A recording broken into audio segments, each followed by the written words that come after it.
우리 오늘 은혜 받을 말씀은요, 요한복음 말씀입니다. 우리 요한복음 6장 6절에서 우리 60절에서 71절까지. 여러분, 왜 요한복음이 이렇게 길까요? 지금 이 6장이 중요하니까. 그렇죠? 여러분, 요한복음 6장은 아주 중요한 장이에요. 그래서 오늘 6장 60절에서 71절까지 말씀을 가지고 6장 전체에 대한 이야기를 좀 해볼까 합니다. 우리 요한복음 6장 60절에서 71절이에요. 제가 먼저 봉독합니다. 제자 중 여럿이 듣고 말하되 이 말씀은 어렵도다. 누가 들을 수 있느냐 한데, 예수께서 스스로 제자들이 이 말씀에 대하여 수군거리는 줄 아시고 이르시되 이 말이 너희에게 걸림이 되느냐. 우리 성우의 목소리를 조금 더 켜줘도 좋을 것 같아요. 네, 그리고 여러분들이 성우와 함께 이렇게 같이 잘 맞춰서 읽으면 좋겠어요. 그러면 너희는 인자가 이전에 있던 곳으로 올라가는 것을 본다면 어떻게 하겠느냐? 살리는 것은 영이니 육은 무익하니라. 내가 너희에게 이른 말은 영이요 생명이라. 그러나 너희 중에 믿지 아니하는 자들이 있느니라 하시니, 이는 예수께서 믿지 아니하는 자들이 누구며 자기를 팔 자가 누구인지 처음부터 아심이로라. 또 이르시되 그러므로 전에 너희에게 말하기를 내 아버지께서 오게 하여 주지 아니하시면 누구든지 내게 올 수 없다 하였노라 하시니라. 그때부터 그의 제자 중에서 많은 사람이 떠나가고 다시 그와 함께 다니지 아니하더라.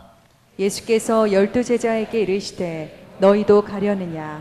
시몬 베드로가 대답하되 주여, 영생의 말씀이 주께 있사오니 우리가 누구에게로 가오리까?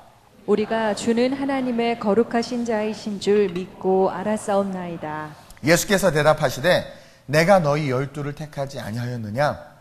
그러나 너희 중에 한 사람은 마귀니라 하시니 함께 이 말씀은 가룟 시몬의 아들 유다를 가리키심이라. 그는 12 중에 하나로 예수를 팔자로라. 아멘. 따라합시다. 교회를 복음화하라. 제목이 좀 이상해요. 그렇죠? 교회는 예수 그리스도, 복음이 뭐예요? 예수 그리스도가 복음이거든요. 그러면 교회는 그 예수 그리스도 복음을 알고 믿는 자들이 모이는 곳이고, 저와 여러분들 오늘 모여서 예수 그리스도를 믿기 때문에 예배를 드리는데, 제가 오늘 설교 제목을 뭐라고 그랬어요? 교회를 복음화하라고 그랬어요. 그래서 영상을 우리가 잠깐 한번 보고 제가 말씀을 이어가도록 그렇게 하겠습니다. 한국기독교목회자협의회가 최근 진행한 조사 결과와 지난 1월 발표한 한국인의 종교 생활에 관한 의식조사 결과를 보면 국민의 절반가량은 어떤 종교도 갖고 있지 않습니다. 한목협은 이들 비종교인이 생각하는 종교별 신뢰도를 분석했습니다. 그 결과 천주교를 신뢰한다는 응답이 26.2%로 가장 많았고, 그 뒤를 이어 불교는 23.5%로 나타났으며 기독교를 신뢰한다는 응답은 18.9%로 세 종교 중 제일 낮았습니다. 기독교에 대한 신뢰도가 이처럼 낮은 이유를 들어보니 이단이 많아서라는 응답이 10.7%, 이기주의 때문이라는 응답이 10.5%, 목사와 교인의 언행 불일치 때문이라는 응답은 9.4%, 헌금을 강요하기 때문이라는 응답이 9.1%, 목회자의 사리사욕 때문이라는 응답이 6.6% 등으로 나타났습니다. 특히 목회자에 대한 부정적 평가는 더 심각했습니다. 한국교회에 대한 평가를 묻는 질문 가운데 지도자가 우수하다는 평가는 25.4%에 불과했습니다. 또 기독교인의 말과 행동에 대한 비기독교인의 신뢰도는 19.8%, 목회자의 설교와 행동에 대한 신뢰도는 23.6%로 나타났습니다. 이럼에도 불구하고 오히려 교인들은 교회를 긍정적으로 평가한다는 점에서 눈여겨볼 필요가 있습니다. 그만큼 교회가 지닌 문제점이 교인들의 눈에는 잘 보이지 않는다는 것입니다. 그러나 교인들도 목회자 만족도에 대한 평가는 정직, 윤리적 모범, 솔선수범 등으로 비종교인과 동일하게 목회자의 도덕성을 중요시했습니다. 이번 조사 결과가 교회에 대한 신뢰도를 보여주는 한편 앞으로 한국교회의 새로운 희망을 향한 나침반이 되길 기대하고 있습니다. 여러분 안녕하십니까? CBS 뉴스입니다. 우리나라 교회의 신뢰도가 낮다는 이야기는 어제 오늘의 이야기가 아니죠. 대한예수교장로회 합동총회가 한국교회 미래전략 수립을 위해 설문조사를 실시한 결과 10명 가운데 7명이 기독교에 대해 부정적인 인식을 갖고 있는 것으로 조사됐습니다. 사회적 신뢰 회복이 시급해 보입니다. 송조혜 기자입니다. 예장합동총회가 일반 국민 1,000명을 대상으로 기독교에 대한 이미지를 물은 결과 71.6%가 부정적이라고 응답했습니다. 특히 이른바 미래 세대의 부정적인 응답이 높았습니다. 10대 응답자의 77.2%와 20대 응답자의 74.6%가 기독교에 대해 부정적이라고 답했습니다. 문제는 기독교인들조차 기독교에 대한 이미지가 긍정적이지 않다는 것입니다. 252명의 교인들을 대상으로 한 설문조사에서 기독교에 대한 긍정적 응답은 66.3%에 그쳤습니다. 그러다 보니 교회의 영향력도 감소할 것으로 전망됐습니다. 일반 국민 1,000명 가운데 54.6%가 교회의 영향력이 감소할 것이라고 응답했습니다. 이는 영향력이 증가할 것이라는 응답 45.4%보다 10%나 높은 수치입니다. 그렇다면 기독교에 대한 이미지는 어떻게 형성되는 것일까? 일반 국민들은 목회자와 기독교인의 생활 태도를 가장 많이 꼽았습니다. 응답자의 38.2%는 목회자의 생활 태도를, 27.4%는 기독교인의 생활 태도를, 11.3%는 교회 봉사활동을, 8.6%는 교회 전도 방식을 기독교 이미지 형성에 영향을 주는 요인이라고 답했습니다. 앞으로 본 자료들은 한국교회 전체가 공유하도록 할 뿐만 아니라 한국교회 전체가 힘을 합하여 대사회적 전략을 세워나가는 데 일조하도록 그렇게 하겠습니다. 예장합동총회는 이번 설문조사 결과를 토대로 다음 달 17일 서울 서초동 사랑의 교회에서 한국교회 미래전략 모색을 위한 포럼을 가질 예정입니다. CBS 뉴스 송졸입니다. 2013년 그 뉴스랑 2017년 뉴스를 연이어서 보여드렸어요. 2013년 자료에서도 기독교의 신뢰도가 그닥 좋지 않아요. 그리고 2017년도 자료를 보니까 목회자와 성도들의 이미지가 70% 이상이 교회 이미지에 영향을 끼치는데 교회 이미지가 좋다고 말하는 사람들의 프로테이지가 20%밖에 안 돼요. 30%밖에. 그러면 궁극적으로 목회자들과 크리스찬들의 삶이 엉망이란 얘기죠. 여기서 한 가지 짚고 넘어가야 될 게 뭐냐면 여러분 우리는 기독교라는 말을 쓰지 말아야 돼요. 이제 저는 그럴 거예요. 우리 교회는. 우리가 기독교라고 했을 땐 좀 포괄적 개념인데 기독교회는 카톨릭과 러시아 정교회와 또 우리 개신교들과 또 그런 여러 가지 예수 그리스도를 믿는 모든 것을 통합해서 기독교라고 그래요. 그건 카톨릭도 포함돼요. 근데 정확하게 우리는 기독교가 아니라 개신교예요. 프로테스탄트들이 개신교예요. 그래서 정확한 명칭은 개신교입니다. 근데 이 개신교의 이미지가 이렇게 추락한 것의 핵심은 뭐 여러 가지가 있겠지만 어쨌든 목회자와 성도들의 삶 때문이라는 거죠. 삶 때문이라는 거예요. 여러분 예수님이 이 땅에 빛으로 오셨단 말이에요.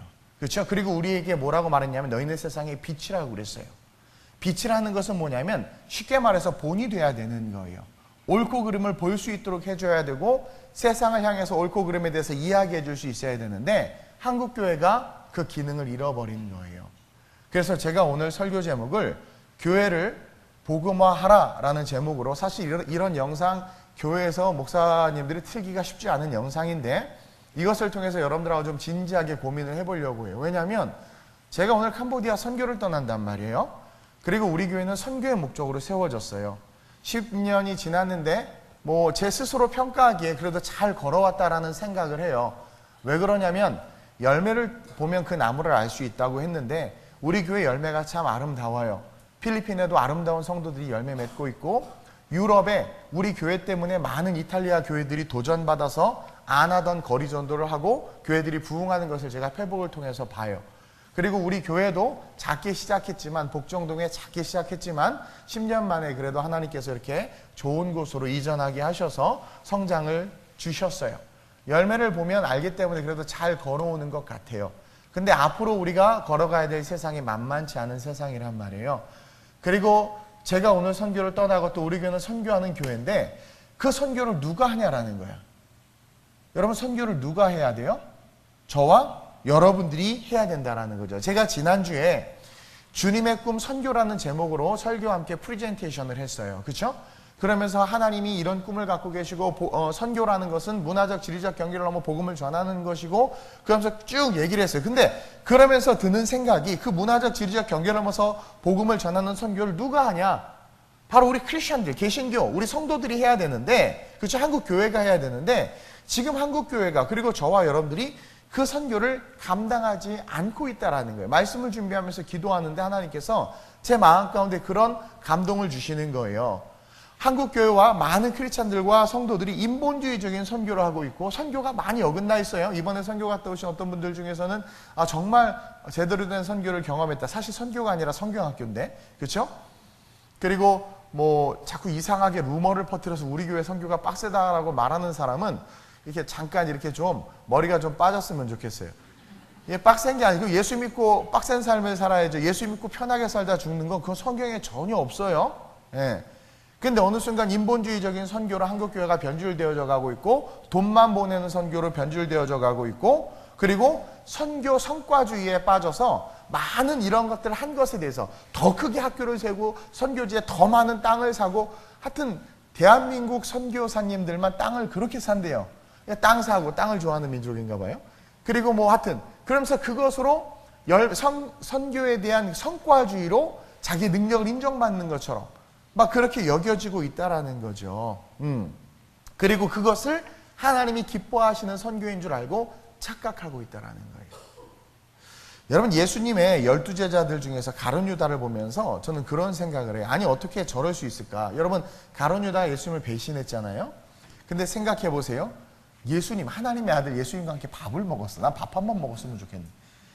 미국이 위렌 버핏하고 점심 한 끼 먹으려고 그 뭐 몇 억? 35억으로 그것을 낙찰받아 가지고 점심 한 끼를 먹기 위해서 35억을 들여서 버핏이 뭐라고? 난 3만 원만 줘도 밥 먹어주겠구만. 그렇죠? 근데 별말 안 한대요. 뭔가 어디에 투자해라 이런 말 안 한대. 위렌 버핏은 절대로 어디에 투자 이런 말 안 해요. 그리고 너무 기본적인 말, 정직하게 해라, 성실하게 일해라, 열심히 사업해라, 뭐 이런 말만 하는데 35억을 줘. 나는 그냥 해주겠구만. 그렇죠? 어쨌든 그러면서 막 그렇게 달려들어요. 막 그 한 끼 밥 먹어. 근데 예수님하고 같이 밥을 먹었어요. 예수님하고 같이 길을 걷고 예수님과 악수하면서 제가 왜 여러분들하고 꼭 악수를 하려고 하냐면 제가 매번 신방도 못 가는데 일주일에 한 번 얼굴 보는데 뭐 주중 예배 나오면 수요일도 보고 금요일도 보면 다행인데 그래도 상황상 주일밖에 못 나면 그때라도 안 보고 그때라도 스킨십 안 하면 언제 이게 사랑이 전해지고 제가 여러분들 알겠어요. 그래서 억지로 그냥 막 손이라도 한번 잡아보려고 그대들의 손을 한 번이라도 잡아보고 싶어요. 이게 간절하게 하는데 그걸 또 피해서 도망가세요. 나 정말 내 죄족의 마음을 몰라. 너무 사랑해가지고 그래도 그러면서 얼굴 한번 보고 그리고 그 얼굴 속에서 하나님 근심이 있거나 고민이 있으면 좀 보게 하시고 알게 하시고 중보하게 해달라는 마음 가지고 해서 좀 이렇게 우울하면 또 기도하고 그런 거거든요. 오늘 악수 안 한 사람은 한번 보세요. 어쨌든 근데 예수님과 손을 붙잡고 같이 식사를 하고 길을 걷고 또 바로 옆에서 예수님하고 얘기를 하는 거예요. 예수님하고 얘기를 하는 거예요. 이번에 우리 김우중 그 송진아 결혼식 했잖아요. 지난주에 결혼식 끝나고 이렇게 나오는데 어떤 분이 꽃을 이빨 꺾어서 가다가 그 꽃이 너무 예쁘더라고. 갖고 가다가 갑자기 날 보더니 가다가 멈추고 인사를 하는 거예요. 목사님 TV에서 봤다는 거야. 나를. 그래서 저를요? 했더니 주례 은혜 받았다 그러면서 자기 분당 우리 교회 다닌대요. 속으로 우리 교회로 오지 막 그런 이제 웃자고 하는 얘기예요. 그러면서 너무 막 기뻐하는 거예요. 날 본 거를 어떻게 봤나 몰라요. 방송도 잘 안 나가는데 많이. 뭐 보고 하면서 너무 막 그러니까 기분이 너무 좋아요. 우리 교회 성도들은 나한테 그런 말 절대 안 해주거든요. 그분은 그냥 날 본 게 너무 감사하고 좋아가지고 막 그렇게 하는데 그렇죠? 예수님을 바로 옆에서 봤단 말이야. 그리고 예수님의 음성을 직접 듣고 때로는 노숙하면서 예수님과 같이 옆에서 자고 아침에 일어나서 꼴라찌오네를 하고 이탈리아 말로 조식을 하고 블랙퍼스트를 같이 하고 그렇죠? 얼마나 근데 하나님의 아들이시고 눈앞에서 기적과 역사 오늘 오병의 역사를 체험하고 죽은 자가 살아나고 귀신이 떠나가는 것을 봤는데도 불구하고 뭐예요? 예수님을 배신했다라는 거야. 정말 충격인 거죠. 충격인 거야. 그러면서 몇몇 뉴스의 내용들이 머리를 스쳤어요. 부끄럽지만 어떤 목사님은 라스베가스 카지노에 가서 빠찌꼬를 하면서 왜 하냐 그랬더니 성도들의 헌금에 보탬이 되기 위해서 교회 빚을 갚기 위해서 이걸 열심히 땡긴다는 거야. 그 미친 거죠. 그 친구가 아무렇지도 않아. 강원도 정선 카지노에 목회자들이 들락달락하면서 도박을 한다는 거예요. 모 장로님은 그냥 보란듯이 불법을 저질렀는데도 불구하고 떳떳하게 하나님이 하신다 막 그러면서 막 하나님의 이름 막 거기다 들이대면서 그리고 나중에 다 밝혀지니까 죄송합니다 그러고. 아니 어떻게 크리스찬이 그럴 수 있냐라는 거예요. 크리스찬이 그럴 수 있냐라는 거예요. 재직들이 한순간에 막 이단에 빠지는 거예요. 어떤 믿음의 가정은 가만히 봤더니 신앙생활 잘하고 있는데 아빠가 교회에서 좀 속상한 일이 생긴 거야. 목사님이 좀 이렇게 뭐 인정을 안 해줬거나 뭐 열심히 했는데 아는 체를 안 해줬다는 거지. 기분이 확 나빠가지고 저기 어디에요? 저기 어디야? 백화점 가서 불상을 사다가 집에다 딱 놓고 오늘부터 우리는 절에 간다. 아니 재직 장로님이 어떻게 재직이 어떻게 그럴 수 있냔 말이에요. 재직이 안수집사, 서리집사가 신앙생활 5년 10년 한 사람이 기분 나쁘다. 감정 하나를 복음이 이기지 못하는 거죠. 이게 너무 많아요. 너무 많아. 그래서 선교 이전에 우리 교회가 선교하는 교회인데 선교 이전에 하나님께 제 마음에 감동을 주신 게 뭐냐면 선교가 선교되기 위해서는 먼저 교회가 복음화돼야 된다는 거. 이게 정말 부끄러운 일이에요. 교회를 복음화하라는 이 설교를 한다는 것 자체가 사실 되게 부끄러운데 제가 말씀을 묵상하면서 가만히 보니까 아니 정말 교회를 복음화해야 될 필요가 있어. 예수님이요 공생의 4년 동안 내가 어제 밤에 말씀을 보면서 느낀 게 뭐냐면 사복음서를 보면서 느낀 게 뭐냐면 예수님은 공생의 4년 동안 계속 전도만 하셨어. 전도는 동일 문화권에서 복음을 전하는 걸 전도라고 그랬어요. 언어 공부할 필요도 없어요. 비행기표 살 필요도 없어. 근데 주님이 왜 그렇게 차라리 주님이 선교를 하시지. 근데 물론 우리 주님은 선교사로 오셨죠. 왜냐하면 하늘나라 그 문화적 지리적 경계를 넘어서 이 땅에 오셨으니까. 근데 이 땅에 오셔서는 전도만 하셨어. 왜 그랬나 가만히 봤더니 전도가 돼야 전도된 그들이 선교할 수 있는 거예요. 오늘 한국교회가 선교를 왜 안 하는 줄 아세요? 돈 든다고 안 하고 힘들어서 안 한다고 그러고 또 왜곡된 선교를 하는 이유가 뭐냐면 한국교회 성도들이 복음에 전도되지 않은 거야. 교회 안에 성도들이 왜 싸우나 봤더니 전도되지 않은 거예요. 목사가 어떻게 도박장을 들락달락 하나 봤더니 목사가 전도되지 않은 거야. 전도되지 않은 거예요. 복음이 실제가 되지 않은 거예요. 제가 뭐라 그래요? 복음이 삶이 되게 하라가 목회 철학이에요. 물론 넘어질 수 있어요. 쓰러질 수 있어요. 근데 우리 하나님은 7번 넘어져도 개구리 왕눈이도 8번 일어난다고 그랬는데 7번씩 70번이라도 용서해 주시는 분이란 말이에요. 그 주님과 함께 일어나서 빛의 삶을 살라는 거예요. 여러분 요한복음 1장 9절에 보면 그냥 들으세요. 참빛 곧 세상에 와서 각 사람에게 비추는 빛이 있었나니 그가 세상에 계셨으며 세상은 그로 말미암아 지은 바 되었으되 세상이 그를 알지 못하고. 빛이 왔는데 어떻게 알지 못하냐라는 거야. 하나님은 우리가 빛된 삶을 살길 원하신단 말이에요. 근데 그래서 교회 안을 들어봤더니 그 복음에 전도되지 않은 사람들이 너무나 많아요. 그러다 보니까 그 전도되지 않은 성도들이 복음에 전도된 목사를 또 받고 복음에 전도되지 않은 목사가 강단에서 이상한 설교를 해서 성도들을 받고 그래서 요즘에 이상한 교회가 너무 많아. 복음이 없는 교회가 너무 많고 그러니 뭐 온전한 선교를 하겠어요? 선교가 가서 이상한 짓 하고 다니고? 그러니 사회가 믿지 않는 사람들이 보는 기독교가 얼마나 형편없어요. 70%가 부정적이에요. 이게 말이 돼요? 우리가 빛인데? 근데 그 이미지가 목사 탓이다 성도 탓이다가 아니라 그냥 우리 탓이야. 우리 탓이야. 기독교의 좋은 점은 뭐라고 그랬어? 그냥 구제활동하고 사회 봉사하는 건 참 좋게 봐요. 근데 그 좋은 이미지들도 우리의 본이 되지 못하는 모습 때문에 지금 무너져 가고 있다는 거죠. 교회 안에 먼저 전도가 되어져야 하고 전도된 성도들이 걸어가야 할 길이 선교라는 것을 제가 새삼 깨달으면서 여러분들하고 이 이야기를 좀 나누려고 하는 거예요. 오늘 이 요한복음 6장은요 아주 중요한 내용을 담고 있는 성경이에요. 6장의 시작은 오병이어요. 여러분들 너무 좋아하죠? 물고기 2마리와 보리떡 5개로 내가 2,500원 있는데 이게 그쵸? 5,000명을 먹이고 남을 만큼의 물질을 좀 튀었으면 좋겠고 내가 살아가는 삶이 정말 주님께서 내 인생의 오병의 역사를 일으켜 주셔서 정말 풍성한 삶이 됐으면 좋겠다. 이거는 물질주의와 세속적인 물질주의와 하나님의 영적인 세계와의 전쟁이에요. 사실 이 오병이어의 이 역사는. 오늘 6장을 한번 보면 6장 2절을 한번 볼게요. 6장 2절을 보니까 큰 무리가 지금 따르고 있어요. 오늘 요한복음 6장 같이 좀 봐야 돼요. 큰 무리가 따르는데 예수님 뒤에 큰 무리가 예수님을 따르고 있어요. 근데 왜 그러나 가만히 봤더니 시작, 이는 병자들에게 행하시는 표적을 보았습니다. 많은 사람들이 표적을 보고 예수를 따르기 시작하는 거예요. 병든 자가 치유된 거예요. 그렇죠? 이 기적이 일어난 거죠. 그러니까 수많은 사람들이 예수를 쫓아요. 그래서 예수님께서 디베랴 갈릴리 바다 건너편에 들판에 사람들이 쫓아와서 쫙 앉혀놓고 거기서 말씀을 막 전하는 거예요. 그리고 저녁 때가 돼서 배가 고프니까 이제 이 배고픈 문제를 어떻게 해결할지에 대한 이야기를 해요. 사복음서, 네 복음서에 동일하게 이 오병이어의 사건이 다 기록되어져 있는데 이 요한복음은 본질적인 것에 대해서 아주 길게 이 오병이어의 사건을 다루고 있어요. 자, 4절에 보니까 마침 유대인의 명절인 유월절이 가까운 거예요. 예수께서 눈을 들어 큰 무리가 자기에게로 오시는 것을 보시고 빌립에게 이르시되 우리가 어디서 떡을 사서 이 사람들에게 먹이겠느냐라는 질문을 하고 있어요. 자, 수많은 사람들이 표적을 보고 따라왔어요. 그래서 쫙 앉아있는데 저녁 때가 돼서 밥을 줘야 돼요. 그러자 이제 제자인 빌립에게 묻는 거죠. 우리가 어디서 떡을 사서 이 사람들에게 먹이겠느냐. 근데 6절 시작.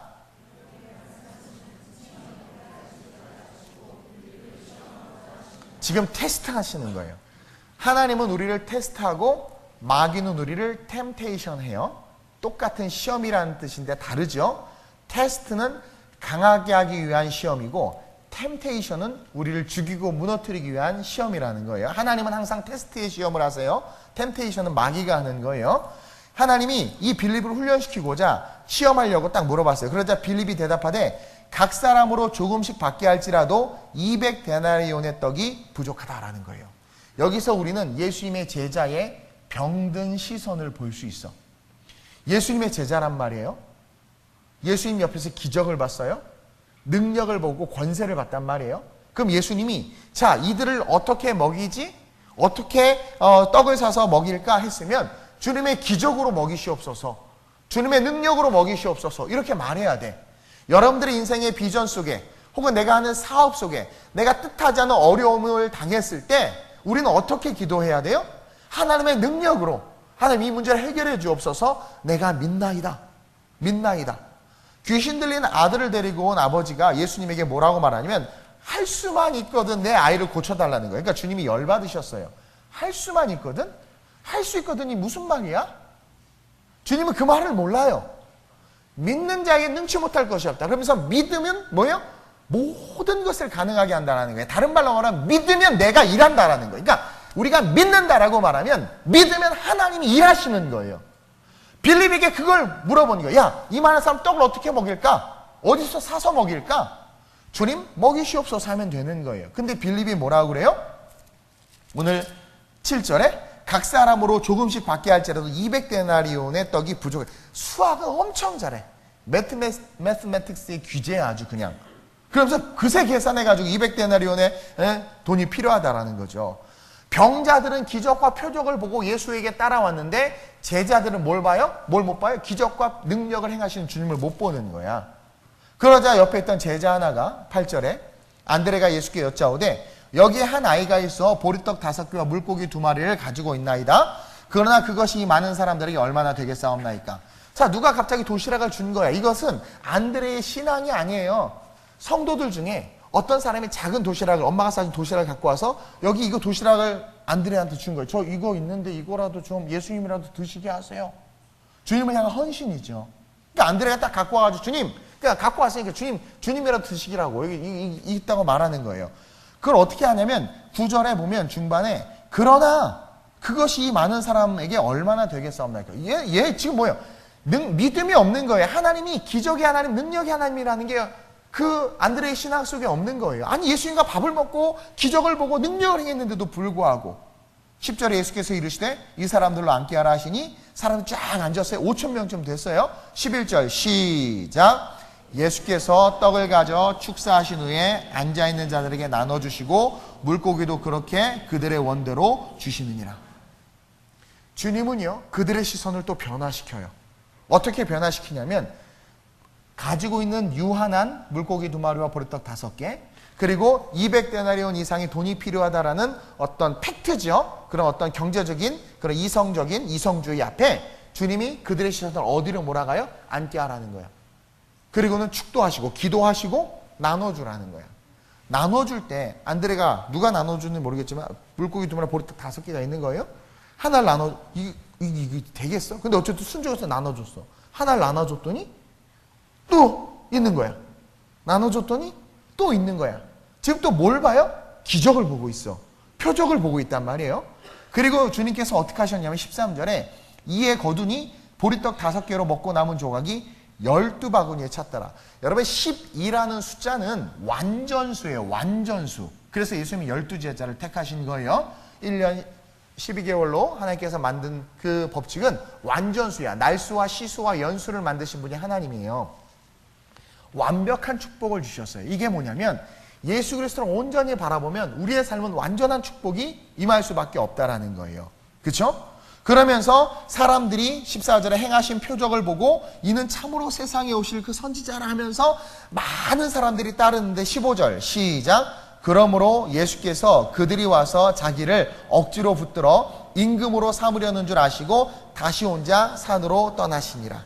여러분 여기서 임금으로 삼겠다라는 것은 뭐냐면 경제적 해방자야. 이 많은 사람들이 예수를 메시아로 한 것이 아니라 선지자로 한 거야. 왜냐하면 선지자들도 기적을 행했거든요. 그러니까 지금 예수를 메시아로 보지 못했어. 이 얘기는 뭐냐면 그들은 천국을 지금 바라보지 못하는 거야.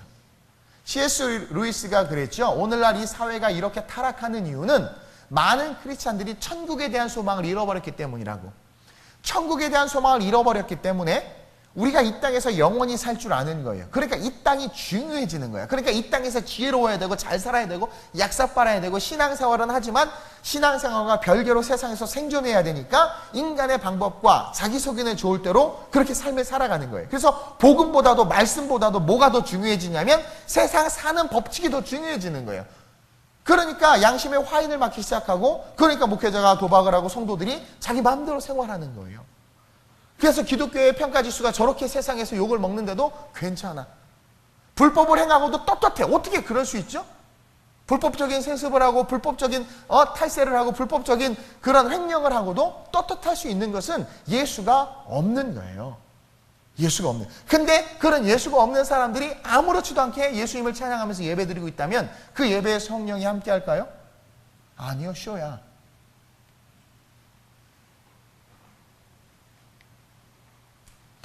여러분 여기서 우리가 한 가지 깨달아야 되는 것은 뭐냐면 우리가 가진 이 신앙은요 나의 유익을 위해서 소유하는 것이 아니라 하나님의 영광을 위해서 가지는 것이 신앙이다. 여러분 신앙은요 나의 유익을 위해서 소유하는 게 아니에요. 이 신앙은 나의 유익을 위해서 하나님의 영광을 위해서 가지는 게 신앙이야. 그리고 재밌는 건 복음의 본질적인 얘기를 하잖아요. 봐, 많이 자. 정말 신기해요. 많이 자. 난 지금 2시간밖에 못 잤거든요. 네, 많이 자. 왜 그럴까요? 피차 부담스러우니까. 여러분, 신앙은요, 근데 오늘날 많은 사람들이 교회 다니고 신앙생활 하는 게 뭐냐? 사업이 좀 잘 될까? 결혼을 좀 해볼까? 아유, 그래도 교회 다니면 하나님께서 축복해 주시니까. 복 받으려고 신앙생활 하고 있다는 거예요. 완전 잘못된 거예요. 오늘 그 수많은 사람들이 예수를 잡아다가 억지로 임금을 삼으려는 것은 왜냐면 경제의 문제를 해결해 줄 수 있는 분인 거예요, 예수님이. 그리고 그 다음 날도 수많은 사람들이 예수께로 몰려온 이유가 뭐냐면 경제적인 문제를 해결받고 싶으신 거야. 천국에 대해서 복음에 대해서는 전혀 관심이 없어. 오늘 한국교회가 그렇게 변질되고 있다는 거예요. 그래서 주님은 27절에 뭐라고 말하냐면 27절에 26절 보세요. 요한복음 6장 26절 시작. 예수께서 대답하여 이르시되 내가 진실로 너희에게 이르노니 너희가 나를 찾는 것은 표적을 본 까닭이 아니요 떡을 먹고 배부른 까닭이다. 너희가 신앙생활하는 이유는 표적을 보고 그분이 메시아이고 하나님이신 것을 알고 그 믿음으로 인생을 살아가기 위해 온 것이 아니라 떡을 먹고 배부른 까닭이다. 그 당시 때 가난했죠. 물론 경제적인 문제 어려웠죠. 근데 그게 해결되니까 너무 좋아서 신앙생활하는 것의 중심이 경제생활인 거예요. 그래서 주님은 무엇을 먹을까 마실까 입을까 염려하지 말라고 했는데 오늘날 많은 크리스찬들이 그것을 염려해. 이는 다 이방인들이 구하는 것이라 했단 말이에요. 그러니까 우리는 다 이방인인 거야. 교회 와서 먹을 거 마실 거 입을 거 구하는 자들은. 하나님이 내 아빠가 아닌 거야. 내 아빠는 알아서, 내 엄마는 알아서 신발 떨어지면 신발 사주고, 애가 키가 커서 옷이 작으면 옷 사주고, 말하지 않아도 아침 차려주는데, 아저씨랑 살면 어떻게 돼요? 말 못해. 근데 하나님이 아저씨인 거예요. 이방인들이 구하는 거란 말이에요. 그러면서 뭐래요? 너희는 먼저 그의 나라와 그의 의를 구하라. 내가 있어야 될 것을 다 안다. 그렇게 말하고 있는데도 불구하고 오늘날 많은 크리스찬들이 경제적인 것 때문에 신앙생활을 하고 있다는 거예요.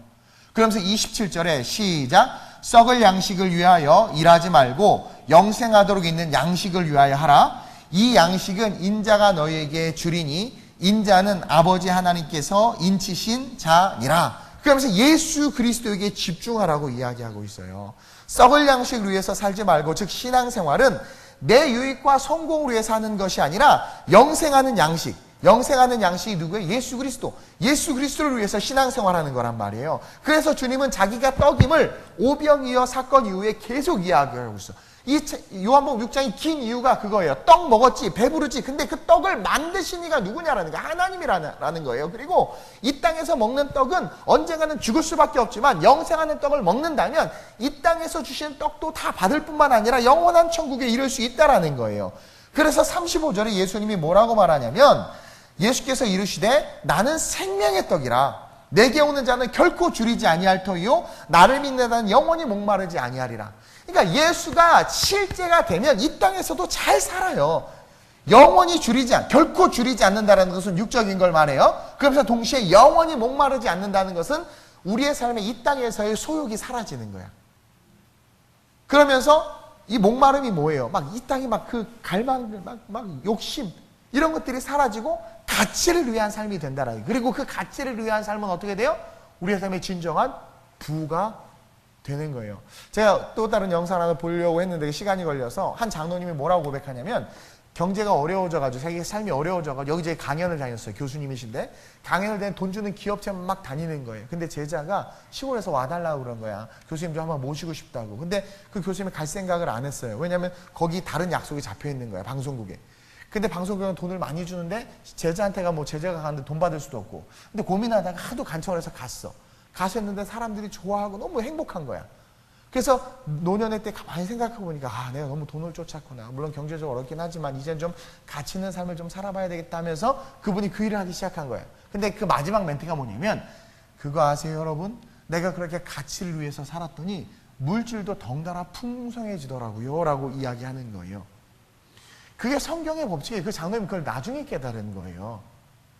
하나님의 가치를 위해서 살 때 하나님은 진짜 복을 주세요. 하나님이 주시는 복은 소멸되지 않아요. 근데 이 땅에서의 그것을 보고 살면 그것 때문에 우리의 삶은 세상의 멍에를 매게 되고 결국 그것 때문에 종신토록 수고하다가 죽는 인생이 되는 거야. 그러니까 예수를 위해서 살라고 이야기하는, 예수를 위해서. 나는 생명의 떡이니 내게 오는 자는 결코 줄이지 아니할 터이요. 영적으로 육적으로 줄이지 않을 뿐만 아니라 나를 믿는 자는 영원히 목마르지 아니라 만족의 삶을 살 수밖에 없다라는 거예요. 근데 사람들이 이 말씀을 듣고도 깨닫지 못하고 뭐예요? 예수님의 마음에 안 드는 거예요. 예수님이 안 보이는 거예요. 그렇게 말했는데 36절에 뭐라고 말하냐면 시작. 그러나 내가 너희에게 이르기를 너희는 나를 보고도 믿지 아니하는도다 하였느니라. 오늘 설교 말씀을 듣고 제가 강단에서 이렇게 복음을 전하고 또 우리가 10년, 20년 신앙생활을 하지만 우리 눈에는 예수가 안 보이고 있다는 거예요. 안 보이고 있다는 거예요. 오직 뭐만 보여요? 오병이어의 떡, 물질적 예수만 보이는 거야. 그래서 문제 생기면 그렇게 나와서 기도해. 그러나 문제가 없는 사람들은 와서 예배하지 않아. 그 교회가 주중 예배를 강조하는 것에 대해서 부담스럽다고 말해. 우리가 값없이 구원을 받았는데 구원받은 우리가 예배 드리는 것에 대해서 부담스럽다고 한다면 구원을 여러분 반환하셔야 될 것 같아요. 어쨌든 쭉 결론적으로 60절에 오늘 본문이죠. 60절에 이렇게 이야기하는 거예요. 시작. 제자 중 여럿이 듣고 말하되 이 말씀은 어렵도다. 누가 들을 수 있느냐 한데, 여기서 말하는 어렵다를 우리 성경이 잘못 번역했어요. 개역개정이. 헬라어의 원어에 보면 불쾌하다라는 뜻이야. 불쾌하다. 못마땅하다. 제자 중 여럿이 듣고 말하되 이 말씀이 못마땅한 거야.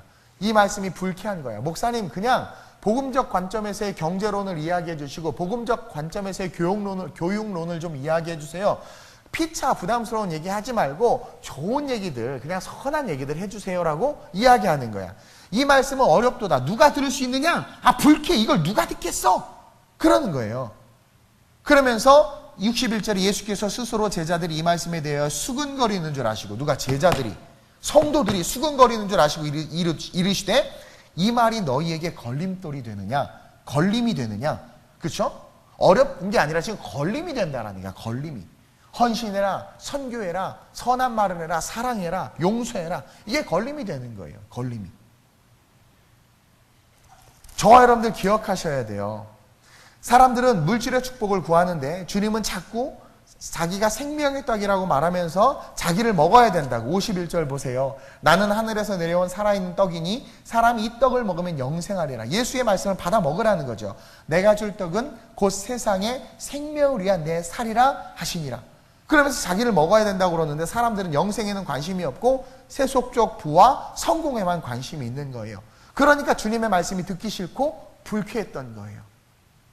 강남의 모 대형교회에서는 그래요. 강남에 제가 아는 분이 얘기해 주셨는데 거기 엄청난 부자들과 그런 분들이 다니는 교회고 그 권사님들이 뭐 다 사모님들 막 이런 분들이신데 그 목사님이 본질적인 얘기를 하니까 설교 중에 갑자기 설교하고 있는데 한 권사님 손을 들더니 목사님 피차 부담스러운 얘기는 하지 맙시다 그러더래. 설교 중간에. 피차 부담스러워. 막 헌신 얘기하고 전도 얘기하고 하니까.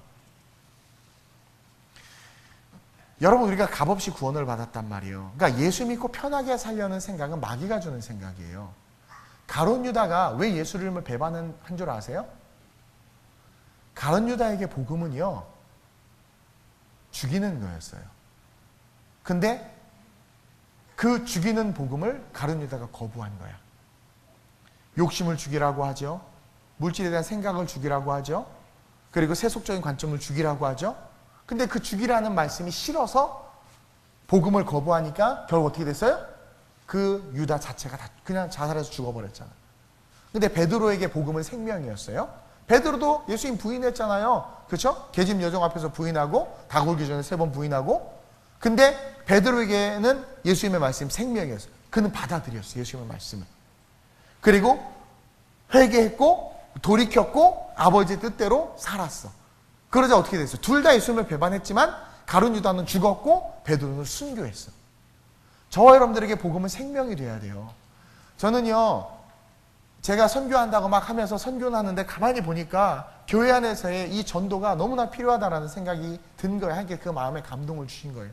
요즘엔 요번에 선교 신청하라고 했더니 1년 쉬어서 그런지 별로 신청도 안 해. 그리고 막 선교하면 힘들다 자꾸 그래. 그래서 힘들어서 선교 안 가고 그렇게 여기서 이렇게 있는 그 기간 똑같은 일주일인데 그 기간 여러분들 뭐 행복한가? 어쨌든 잘 모르겠어요.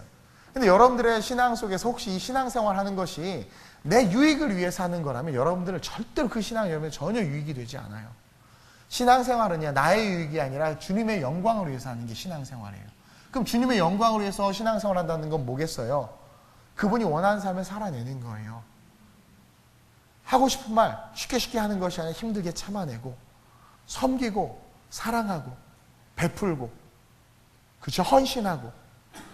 여러분 한 번 죽는 것은 정해진 것이 그 후엔 심판이 있다니까요. 여러분 당장 내일 죽으면 어떡할 거예요? 정말 준비되지 않고 여러분 그냥 자고 아침에 눈 뜰 것 같죠? 못 뜰 수도 있어요. 주님 앞에 섰을 때 어떡할 거냐라는 거야. 이거 너무도 중요한 거예요. 오늘부터 저와 여러분들이 전도 받았으면 좋겠어요. 저도 전도 받아야 되겠다는 생각을 했어요. 성경은 끊임없이 우리에게 한글로 써 있잖아. 동일 문화권 속에서 우리에게 전도하고 있단 말이에요. 그렇게 살면 안 된다. 힘들지만 계속해서 우리를 가르치고 있단 말이에요. 그러면 그 가르침을 받아들이고 말씀을 먹어서 우리가 세상 빛이 되고 소금이 돼야 돼요. 기독교를 개독교라고 하는데도 우리는 반응하지 않고 있잖아요. 그리고 아까 뉴스에서 뭐래요? 크리스찬들조차도 교회에 대해서 부정적이라는 거야. 나는 이게 너무나 충격인 거예요. 막 그런 얘기를 해도 아니야 라고 얘기해야 되는데 그러면서 또 나와서 예배를 드리고 있어요. 앉아서 설교를 들으면서 저 목사도 부정적일 거야. 저 장로도 부정적일 거야. 다 그러고 있는 거예요. 저 집사도 부정적. 거봐 하는 거 봐. 인간은 연약해요. 그럴 수 있어요. 넘어지고 쓰러질 수 있어요. 왜? 하나님은 덮어주시는 분이거든요. 그럼 우리가 어떻게 해야 돼요? 그런 연약한 모습들을 보지만 기대해주고 격려해주고. 간음 하나 잡힌 여인에게 뭐라고 그래요? 너 간음했지? 남자 몇몇 만나서 이걸 따진 것이 아니라 뭐라고 그랬어요? 나도 너를 정죄하지 아니할 테니까 다시는 죄 짓지 말라고 하면서 그들을 부스트업해줘요. 살려줘요. 회복시킨단 말이에요. 교회가 그런 역할을 해야 되는데 교회가 너무나 이기적으로 변했어요. 오병이의 떡만 바라는 거예요. 물질 달라, 뭐 달라, 뭐 달라. 그래서 하나님이 한번 요구해. 그래 상인아, 그래 다솜아, 나를 위해서 이거 한번 해라. 아, 싫어요. 절대 안 해. 헌신하고 봉사하고 너무 싫어해. 여러분, 이거 심각한 거예요. 근데 제가 경험해 봤는데 정말 주님을 사랑하고 정말 그 주님의 사랑이 내 안에 실제가 되면은요, 정말 모든 기쁨으로 해요. 원수를 사랑할 수 있어요. 근데 그게 안 된다라는 것은 우리가 전도되지 못했다라는 거예요, 지금. 이게 너무 심각한, 어찌 보면 구원과 우리의 삶이 상당히 거리가 있을 수 있다라는 거죠. 그러면서 깨달아야 되는 게 뭐냐면, 둘째로 교회 안에 거짓 믿음이 있어요. 여러분, 교회 안에 거짓 믿음이 있어요. 거짓 믿음. 이 66절에 보면, 66절 보세요. 그때부터 그의 제자 중에서 많은 사람이 떠나고 다시 그와 함께 다니지 아니하더라. 예수님께서 계속 복음의 본질을 이야기하니까 뭐래요? 사람들이 떠나기 시작해. 제자들이 떠나기 시작해. 등을 돌린 제자들이 등장하는 거예요. 그러자 67절에 예수께서 12제자에게, 다른 제자들이 다 떠났어. 120분도 다 떠났어. 오병이의 떡을 보고 온 자들 다 떠났어. 자꾸 듣기 싫은 말, 걸리는 말을 하니까. 이 설교 끝나면 우리 교회도 성도 다 나갈래나? 근데 다 떠났어. 그러자 예수님께서 67절에 뭐라고 말하냐면, 12제자에게 이르시되 너희도 가려느냐? 라고 묻는 거예요. 너희도 내 말이 거슬려서 너희도 가려느냐? 제가요 이렇게 좀 요즘에 힘든 말을 못하겠어. 어떤 부부가 아이 양육 태도가 안 좋아요. 근데 그 말을 못하겠어. 내가 말한다고 그랬더니 하지 말래. 삐진대. 걔 교회 나간대. 걔 때문에 다른 사람들이 상처받고 있는데 말을 못하게 해. 그것도 어떤 문제에 대해 내가 말하려고 하니까, 아, 목사님 그거 말하면 안 된대. 성도 떠난대. 아, 요즘 왜 이렇게 나한테 못하게 하는 사람이 많은지 모르겠어. 성도들이 되게 중요하대. 왜 중요했더니, 목사 헌금이요. 제가 헌금 보고 물질 보고 목회했으면 여기까지 오지도 않았어요. 저 벤처기업하고 사업하고 잘 나가고 미국의 오라클사에서 스카웃 받은 사람이에요. 미국 RDB 회사에서 오라고 장학금 다 지원해주고 공부. 미국 갔지 내가 공부하고. 근데 오늘 양보를 못해. 섬김이 없어. 잘못해놓고 미안하다는 말을 안 해. 새가족들이 우리 교회에서 좋은 점이 뭐냐고 제가 이제 새가족 오신 분들하고 얘기해보면, 청년들이 그렇게 인사를 잘한대. 자기 놀랬대. 다른 교회는 사람이 쌩쌩 부는데. 제가 훈련을 시켰죠. 신앙인이 되기 전에 인간이 먼저 돼야 된다고. 인간이 안 된 상태에서 신앙이 되면 그게 뭐냐, 귀신도 아니고. 인간이 안 됐는데 신앙이 있대. 말이 안 되는 거잖아요. 그렇게 훈련을 시키니까 사람들이 좋은 반응이 나요. 이게 세상의 소금이고 세상의 빛이거든요. 근데 교회 안에 예수를 믿는다고 하면서 거짓 신앙인 거죠. 그러니까 거짓 믿음이 있는 거예요. 거짓 믿음. 가짜 믿음이 있는 거예요. 가짜 믿음. 요한일서 2장 19절에 그런 말씀이 있어요. 다 같이 화면 보고 시작. 그들이 우리에게서 나갔으나 우리에게 속하지 아니하여. 자, 우리에게서 나갔다라는 것은 오늘 요한복음에 나와 있는 이 이야기에 떠났다라는 거예요. 떠난 자들을 말하는 거예요. 우리에게서 나갔으나 우리에게 속하지 아니하였나니 시작. 만일 우리에게 속하였더라면 우리와 함께 거하였으려니와 그들이 나간 것은 다 우리에게 속하지 아니함을 나타내려 함이니라. 여기서 말하는 우리는 예수 그리스도. 근데 이 말씀 앞에 바로 앞절 18절에 요한일서 2장 18절에 뭐라고 되어 있냐면 시작. 아이들아, 지금은 마지막 때라. 적그리스도가 오리라는 말을 너희가 들은 것과 같이 지금도 많은 적그리스도가 일어났으니 그러므로 우리가 마지막 때인 줄 아노라. 그들이 우리에게서 나갔으나. 이렇게 이어져요. 그들은 누구예요? 미안한 말씀이지만 그들은 누구예요? 적그리스도야. 무서운 말이에요. 그러니까 그들이 적그리스도가 아니라 적그리스도에게로 다 끌려가는 거야. 끌려가는 거야. 교회 안에 거짓 믿음을 가지고 신앙생활하면 결국 그 삶은 적그리스도의 삶이 된다라고 우리에게 경고하고 있어요. 그래서 이단들이 막 생겨난 거고 사람들이 이단에 넘어가는 거고 쉽게 배교하고 쉽게 종교를 바꾸고 타락하는 거야. 아니, 어떻게 안수 집사가 목사님한테 기분 나쁜 소리 들었다고 백화점 가서 불상을 사다가 거실에다 딱 놓고 우리는 절 믿는다 이런 말을 어떻게 선포할 수 있냐라는 거예요. 그러니까 거짓 믿음을 갖고 있었다라는 거예요. 교회 안에서 여러분들 신앙생활하고 있는데 여기에 거짓 믿음, 거짓 목사, 사꾼 목사들 되게 많아요. 거짓 선교사들 되게 많아요. 거짓 신앙, 정말 신앙 있으면 한 영혼이 상처받는데 어떻게 그렇게 막 이야기를 해요. 그리고 어떻게 그 사람을 죽여 도마 위에다 올려놓고 막 칼질을 해. 한 입에서 찬송과 저주가 동시에 나는도다. 이것이 옳지 않다고 성경이 분명히 이야기하고 있는데 어떻게 한 입에서 찬송과 저주가 동시에 나요? 거짓 믿음을 갖고 있으니까. 거짓 믿음을 갖고 있으니까 목사가 도박장에 가서 이걸 내리고, 우리 교단에 뭐 목사님이 그랬죠. 왜 감옥에 계세요? 이게 말이 돼요? 쉽게 배교하고. 고린도후서 13장 5절에 시작. 너희는 믿음 안에 있는가? 너희 자신을 시험하고 너희 자신을, 여러분 이거 심각한 말이에요. 너희는 믿음 안에 있는가? 너희 자신을 시험하고 너희 자신을 확증하라. 어떤 사람은 운전만 하면 마귀가 되는 사람이 있어. 난폭운전. 난 깜짝 놀랐어. 옛날에 어떤 성도님이 우리 사역자가 운전을 하는 걸 보고 그 차 탔다가 다시는 안 탄대. 난 왜 안 타나 몰랐는데 목사님 너무 무서웠어요. 왜 무서운데? 마귀가 운전하는 것 같아요. 우리 청년들 잘 들어요. 거짓 믿음 가진 청년들이 있어요. 하나님 찬양하고 한다고 하지만, 그러니까 여러분 용서를 잘 못하는 사람들이 거짓 믿음을 가진 확률이 많아. 우리 안에 예수가 있으면 기도하면 알아. 먼저 용서해야지. 용서해. 그래서 충만이가 나를 맨날 용서해 주는 거예요. 내가 맨날 이렇게 찔러도. 근데요, 안 그래서 벌써 나갔어. 팀 다 뽑아서 데리고 나갔어. 사놈기기 했을 거예요. 신천지. 그렇죠? 너희는 믿음 안에 있는가? 너희 자신을 시험하고 너희 자신을 확증하라. 예수 그리스도께서 너희 안에 계신 줄을 너희가 스스로 알지 못하느냐? 그렇지 않으면 시작. 너희는 교회 안에 있지만 뭐예요? 버림받은 자라. 여러분 이거 심각한 거예요. 정말 심각한 거예요. 그러니까 우리는 우리 자신을 시험해 봐야 돼. 그래서 우리 스스로 확증해야 돼. 과연 나는 복음의 사람인가? 과연 나는 예수님의 제자인가? 아니면 거짓 믿음으로 신앙생활을 하는 자인가? 한국교회가 무너지고 지금 선교가 멈춰지고 교회가 세속화되는 것은 바로 거짓 믿음으로 스스로 속아서 신앙생활하고 있는 거짓 성도들이 교회 안에 많아지고 있기 때문이라는 거예요. 여러분 십자가가 실제라면, 우리 주님이 나를 위해서 십자가 지신 것이 믿어지고 그것을 아멘한다면 우리가 어떻게 등 따스고 배부르는 삶을 추구할 수 있어요? 절대 못 그래. 그것은 어떻게 해요? 성경 보세요. 이때도요. 여러분 인류 역사는 6,500년 정도밖에 되지 않았어요. 얼마 안 됐어요. 얼마 되지 않았는데 이 당시 때도 지금 사는 거랑 거의 비슷해요. 문화와 문명이 조금 발달했을 뿐이지 똑같아요.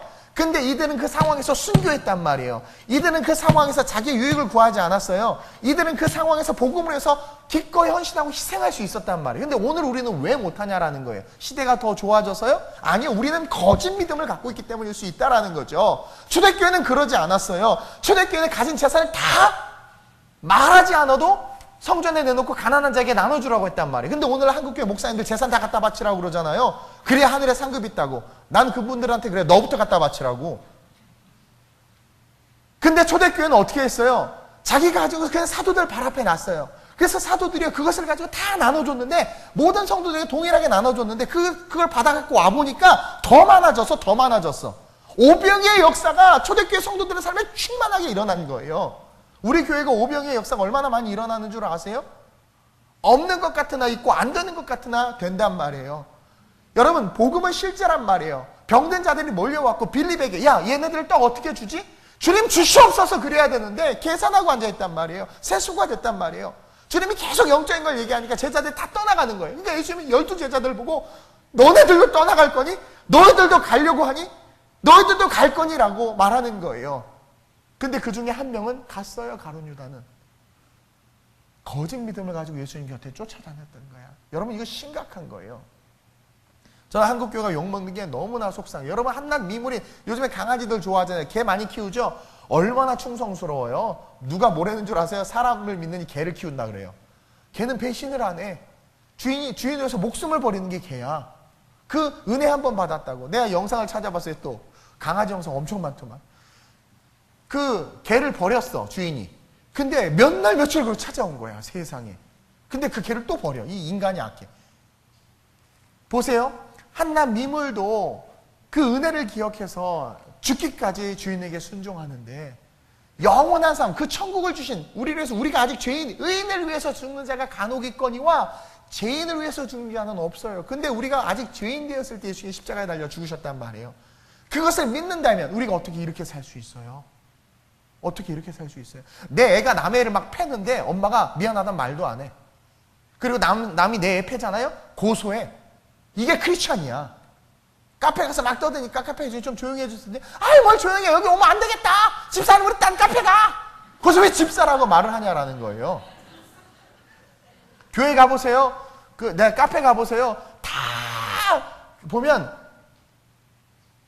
대부분이 크리스찬이야. 또 그 보면 제가 이제 무슨 일이 있어서 새마을공 갔다 옆에 이디야에 가서 참 커피를 마시고 있었는데, 나 내가 목사인데 창피해 죽는 줄 알았어. 그 권사님 있잖아, 그 권사님 맨날 왜 나한테만 그런데 막 그러면서, 우리 목사님은 말이야 막 이래서 그러고 엄청나게. 이게 근데 복음 있으면 그러지 않거든요. 왜 우리가 11조를 못 내는 줄 아세요? 왜 11조를 가지고 그렇게 이건 구약이다 이렇게 따지는 줄 아세요? 십자가의 은혜가 없는 거예요. 은혜가 있으면 그럴 수가 없어요. 은혜가 있으면 헌금 내는 게 행복해요. 봉사하는 거 힘들 수 있어요. 막 주방 봉사하고 막 스트레스 받고, 또 그 열심히 했는데 밥 맛없다고 그러면 진짜 짜증. 내가 다시는 밥 하나 봐라 막 이러고, 내가 왜 아름다운 우리 교회 와서 이렇게 힘들게 내가 신앙생활 해야 돼? 딴 교회는 편하게 신앙생활 하는구만. 우리 교회는 다른 건 몰라도 여러분 우리 교회 스피릿에 잘 따라 OBC 웨이를 입으면 그래도 어느 교회보다 천국과 가까울 거로 저는 믿어요. 근데 봉사를 싫어해. 내가 그래서 속으로 해요. 주님이 너를 위해서 영적인 밥 정말 지어주기 싫겠다.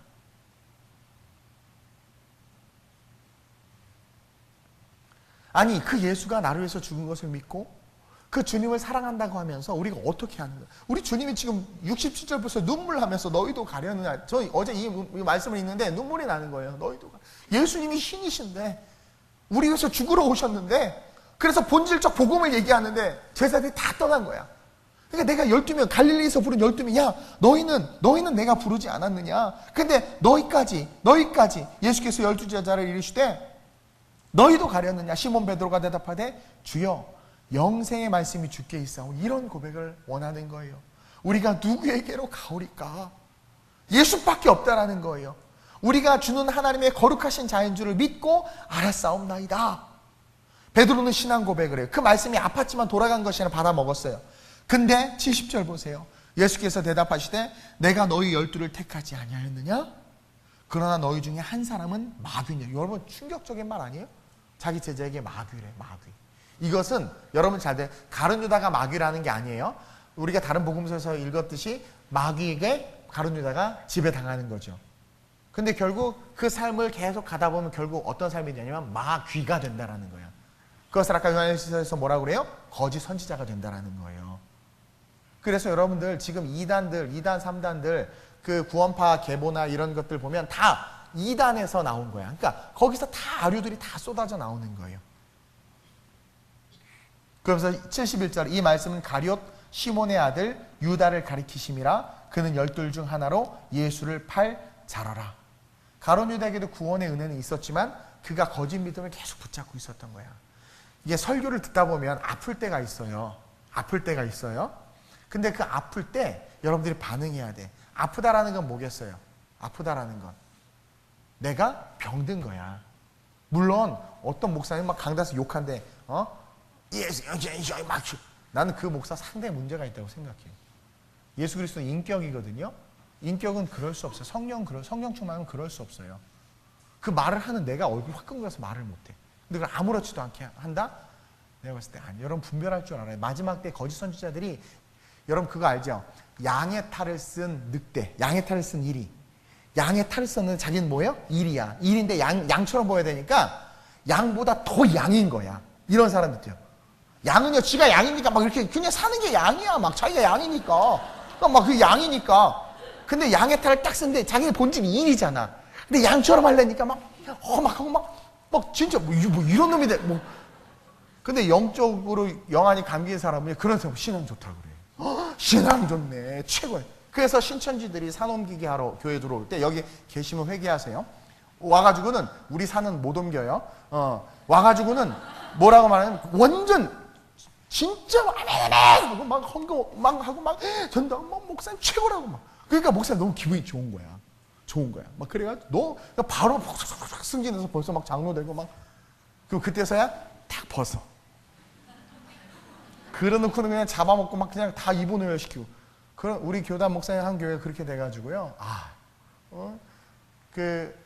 전도 받아서, 그러니까 우리가 이제 전도하는 데 조심해야 돼. 전도 받아서 들어오잖아요. 스스로 오시는 분들은 괜찮은데 전도 받아서 오는 분들 중에 있대. 그렇게 잘해가지고 그냥 기존의 성도들 때문에 속상해서 열받았는데 맨날 칭찬. 봐라 이렇게 해야 된다. 이렇게 신앙생활 해야 된다. 막 계속 완전. 그래서 나중에 세웠더니 이단인 거죠. 교회가 깨지고 찢어지고. 그거 분별하지 못하는 거죠. 여러분, 말씀이 들어올 때 그 말씀이 아프다라는 것은 내가 병든 거예요. 그때 그것을 받아 먹어야 돼. 그래서 둘 다 베드로와 유다 역시 둘 다 주님을 부인했지만 베드로는 회개하고 돌이켰고 가룟 유다는 끝까지 돌이키지 않은 거야. 그래서 가룟 유다에게 예수님의 말씀은 결국 죽음이 된 거야. 주님의 말씀은 그의 야심을 죽였고 그의 기대를 무너뜨렸고 그를 분노하게 만들었어. 그렇죠? 주님의 말씀은 그의 야심과 계획을 무너뜨리도록 계속 말씀했단 말이야. 그 받았으면 살 텐데 무시한 거야. 거짓 믿음을 계속 붙잡은 거죠. 그래서 결국 죽었어. 근데 그렇게 아플 때 내가 죽어야 되는 거예요. 내가 죽으면 말씀이 우리를 치고 우리를 아프게 할 때 내가 죽으면 그 말씀이 우리 안에 들어와서 우리를 변화시켜서 결국 뭐예요? 떡을 보고 예수를 따르는 것이 아니라 예수를 보고 예수를 따르게 한다라는 거죠. 그래서 교회 안에 복음이 가득해지는 거예요. 가득해지는 거예요.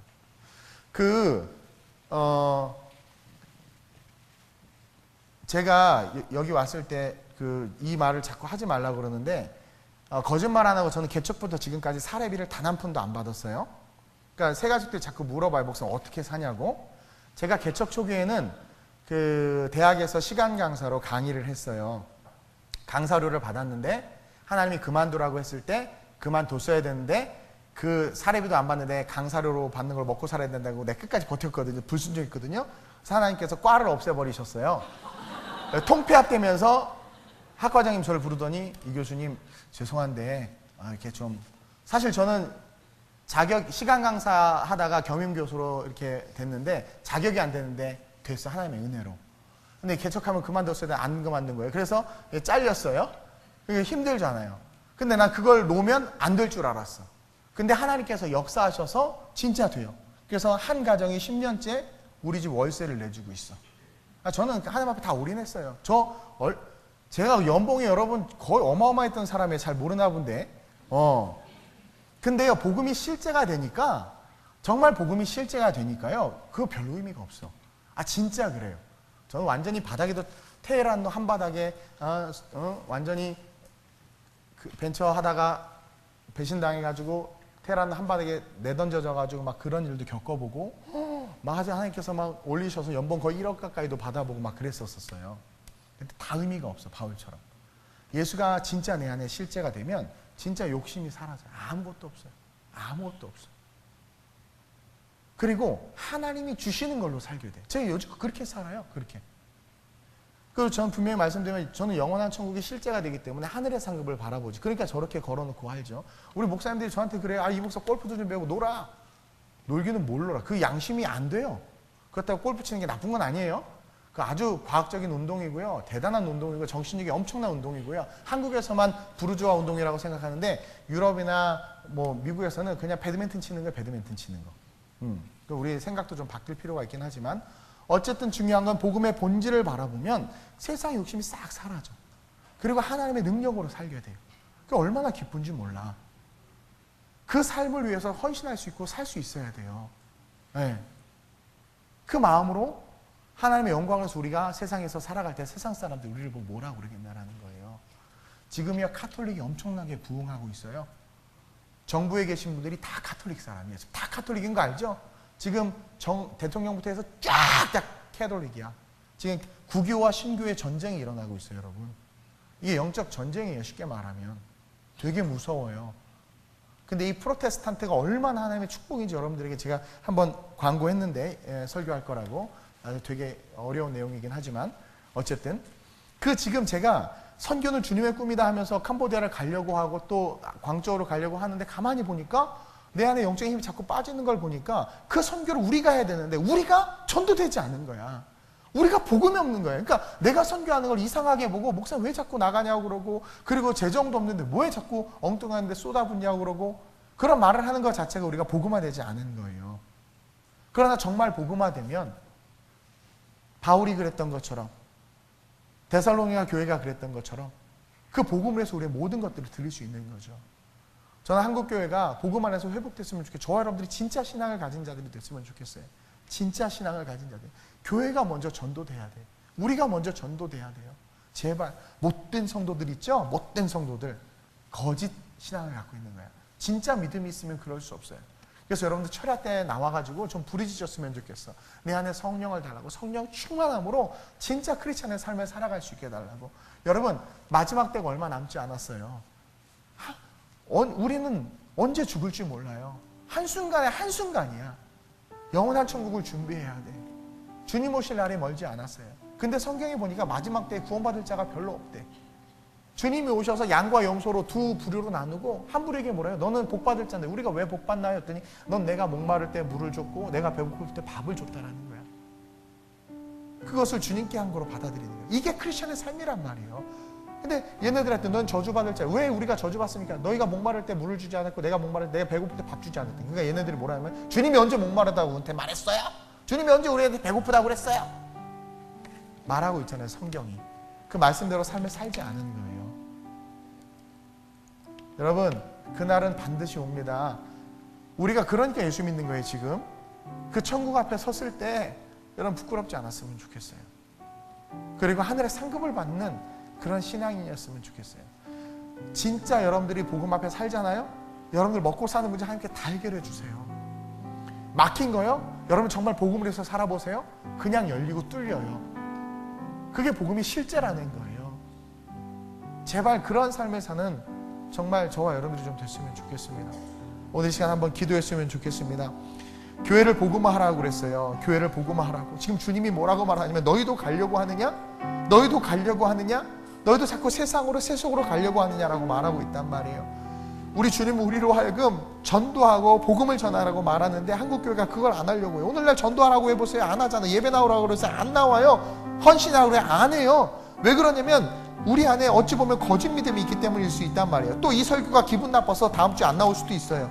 근데 여러분 기억하셔야 돼요. 살리려고 하는 말씀이란 말이에요. 오늘 이 시간 기도할 때 하나님 내가 전도받게 하여 주옵소서. 매 예배 때마다 설교되는 그 말씀을 통해서 내가 전도받게 하시고 말씀에 흡수되게 하시고 그 말씀으로 변화되어질 수 있게 해달라고. 자꾸 오병이의 떡만 바라보고 인생을 살아가는 것이 아니라 그 떡을 예수님이 줬잖아요. 그래서 예수님 바라보면 예수님이 모든 걸 하세요. 예수님이 원하는 삶을 살 때 제자들은 부족함이 없었고요. 예수님이 원하는 삶을 살 때 바울은 유라굴라 광풍에 파손돼서 다 죽을 수밖에 없는 환경 속에서 살아났단 말이에요. 예수를 위해서 살면 여러분들의 사업에 기적이 일어나고요. 예수를 위해서 살면 여러분들의 질병이 치료돼요. 예수를 위해서 봉사하고 헌신하고 전도하고 선교하면은요 여러분들의 삶에 하나님께서 주시는 마르지 않는 축복이 넘쳐나게 되어 있어요. 누르고 흔들어 넘치는 축복은 예수를 위해서 살 때 받을 수 있는 축복이고 그 예수를 위해서 살면 이 땅에서도 복을 받을 뿐만 아니라 천대까지 복을 받을 뿐만 아니라 영원한 천국에서도 복을 받을 수 있는데 오늘날 예수를 위해서 사는 사람들이 없단 말입니다. 한국교회가 예수를 위해서 살지 않는단 말이에요.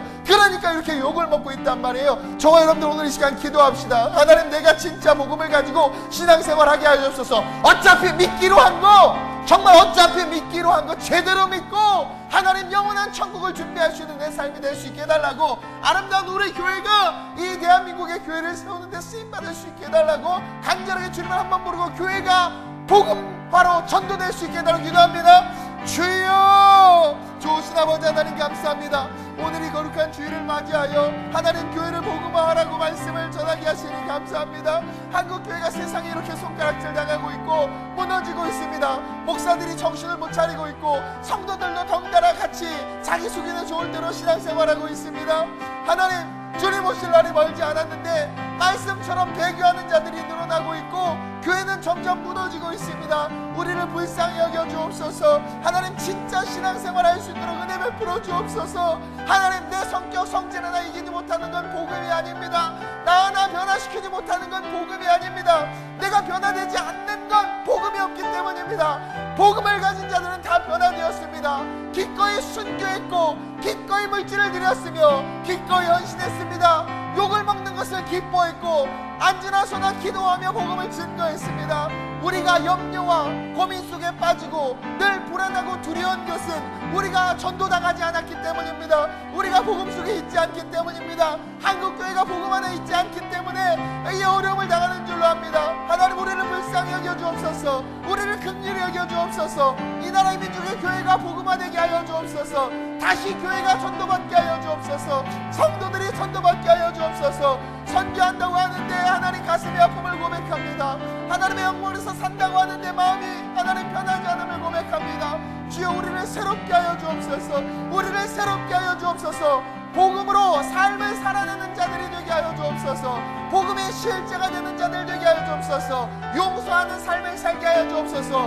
미안하다라는 말을 잘하는 삶을 살게 하여 주옵소서. 고맙습니다라는 말을 잘하는 성도들이 되게 하여 주옵소서. 양보가 삶이 되는 성도들이 되게 하여 주옵소서. 가지기보다는 주기 위해서 공부하고 소유하기보다는 베풀기 위해서 돈을 버는 자들이 되게 하여 주옵소서. 하나님께서 우리에게 말씀하실 때 모든 것이 말씀 안에서 가능함을 믿고 걸어가는 자들 되게 하여 주옵소서. 하나님을 온전히 하나님으로 바라보게 하시고 하나님 천국을 바라보며 그 천국이 실제가 되며 이 땅에서의 삶을 살아가는 자들 되게 하여 주옵소서. 주님 앞에 섰을 때 부끄러움이 없는 성도들 되게 하여 주옵소서. 하나님, 앞으로 살아갈 세상이 점점 험난해지고 있는데 다가오는 세상은 평안이 아니라 환란인데 그 환란들을 뚫고 가기 위해서는 우리가 복음으로 강하게 무장되어야 합니다. 하나님, 오늘 수많은 군중 예수를 따랐고 교회로 치자면 수많은 성도들이 있는 교회인데 결국 그 교회의 많은 성도들이 복음의 본질을 이야기할 때 되돌아갔습니다. 예수님은 자기의 수제자인 12명에게 너희도 가려느냐라고 말씀하시며 우리에게 지금 도전을 주고 계심을 봅니다. 하나님, 세상은 자꾸 우리로 하여금 교회 밖으로 나오라고 말합니다. 먹고 사는 게 힘들고 세상에서 성공해야 되고 그렇기 때문에 교회 신앙생활하는 것이 어리석다라고 그렇게 말하며 이야기합니다. 십자가의 도가 멸망하는 자들에게는 미련한 것이라고 말씀하신 것이 실제임을 봅니다. 그러나 구원을 얻는 우리에게는 하나님의 영광입니다. 하나님, 진짜 어차피 신앙생활 할 거라면 정말 하나님 제대로 신앙생활 하게 하셔서 신앙생활 하는데도 계속 뭔가 막히고 꼬이는 것이 아니라 진짜 제대로 신앙생활하면 모든 것이 풀립니다. 하나님은 형통케 하시는 분입니다. 문제는 우리가 거짓 믿음을 갖고 있기 때문에 막힌 것이 풀어지지 않는 겁니다. 하나님보다 내 사업과 내 삶이 더 중요하기 때문에 하나님이 역사해 주시지 않는 겁니다. 빌립과 같은 생각을 하면서 주판을 튕기며 200데나리온을 말하니까 역사가 일어나지 않는 겁니다. 전능하신 하나님을 바라보게 하시고 그 하나님께서 우리를 모든 어려움과 환난에서 건지실 것을 믿고 바울과 실라처럼 옥중에 갇혔지만 햇빛도 들지 않는 절망 속에 있었지만 하나님을 찬양함으로 옥토가 흔들리고 옥문이 열렸던 것처럼 우리가 진짜 신앙생활하며 우리가 전도당하여 진정한 복음을 소유하고 외치고 기도하고 삶을 살아내기 시작하면 하나님께서 놀라운 지각을 뒤흔들어 우리의 삶에 큰 축복과 영광을 보여주시고 나타내 주실 줄로 믿습니다. 아름다운 우리의 모든 성도들이 복음에 전도되게 하여 주옵소서. 아름다운 우리가 이 땅의 교회들에게 복음을 전하는 교회 되게 하여 주옵소서. 하나님, 복음으로 삶을 살아내는 성도들 되게 하여 주옵소서. 미안하다라는 말을 잘하는 성도들 되게 하시고 고맙습니다라는 말을 잘하는 성도들 되게 하시고 양보가 삶이 되는 성도들 되게 하시고 남에게 베풀기 위해 돈 버는 자들 되게 하시고 남을 세워주기 위해서 공부하는 자들 되게 하시고 우리가 예배하고 우리가 기도하고 우리가 찬미하는 것은 열방을 복음화하기 위한 그 하나님의 선교의 사명에 동참하기 위한 예배가 될 수 있도록 주님께서 은혜 베풀어 주시옵소서. 아름다운 우리의 모든 성도들 천국에서 보기를 원합니다. 인자가 다시 올 때 믿음 있는 자를 보겠느냐? 충격입니다. 나더러 주여 주여 하는 자마다 다 천국에 들어갈 것이 아니라고 했습니다. 아버지의 뜻대로 행하는 자라야 천국에 들어간다고 했습니다. 아버지의 뜻대로 행하는 것은 복음에 전도당하는 삶입니다. 아름다운 우리의 모든 성도들 하나님 제발 복음에 전도되어져서 영원한 천국에서 다시 볼 수 있도록 주님 축복해 주시고 이들의 삶이 자기의 힘이 아닌 하나님의 힘에 의하여 형통함을 누리는 진정한 축복의 인생 될 수 있도록 성령께서 역사해 주옵소서. 이끄신 하나님을 찬양하오며 예수님의 이름으로 축복하며 기도드립니다. 아멘.